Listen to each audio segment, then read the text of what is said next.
সকাল সকাল কিন্তু স্নান করে ঠাকুরকে সেবা দিয়ে দিয়েছি। দেখো সব ঠাকুর কিন্তু আজকে মিষ্টি দিয়ে পুজো দিয়েছি, কারণ আজকে হচ্ছে ভাইফোঁটা। তো ভাইফোঁটাতে তো জানো সকাল থেকে কিরম তাড়া লাগে, সেরকমই আমারও লেগেছিল। সব ঘরগুলো মুছতে হবে আগে, কারণ হচ্ছে ভাইফোঁটা দিতে আসবে সবাই, অনেক ফোঁটা দিতে আসে।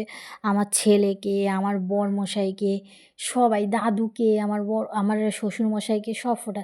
দেখো সেই বলতে বলতে কিন্তু চলে এসছে শিবমের ঠাম্মিরা। এগুলো কিন্তু শিবমের ঠাম্মি বন্ধুরা, তোমাদের বলে দিচ্ছি, আমার শাশুড়ির বোন দিদি।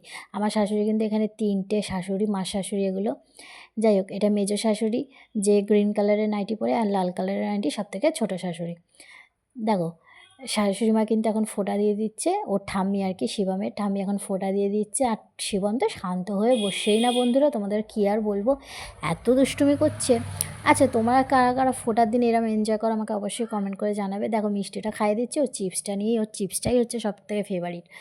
তারপরে কিন্তু বরমশাইকে আর দেওরকে ফোঁটা দিতে চলে এসেছিলো এই বোন, এটা হচ্ছে মাসির মেয়ে। আর আমার ননদদের জন্য শাড়ি কিনেছি। দেখো এই শাড়িটা কেমন লেগেছে অবশ্যই কমেন্ট করে জানাবে। এখন কিন্তু মেন যেটা, ওর ঠাম্মি ফোঁটা দেবে, মানে শাশুড়ি মা। আর কত বড় মিষ্টিটা দেখো বন্ধুরা, তোমরা ফোনে কতটা বুঝতে পারছো জানি না, বাট মিষ্টিটা অনেকটাই বড় ছিল। আর শিবম কিন্তু শান্ত হয়ে বসছে না। এই মিষ্টি কিন্তু শিবমই পছন্দ করে নিয়ে এসছে, একটা তোমাদের বলে দিলাম কথা, কারণ ও দোকানে গেছিলো ওর ঠাম্মির সাথে, এই মিষ্টিটা আমাকে পছন্দ করেছিল। একটা 100 টাকা পিস, আর বলো না এই মিষ্টিটা, সেই বুঝেই কিন্তু ও কিনে এনেছে। দেখো মিষ্টিটা কত বড়। সবাইকে টাটা।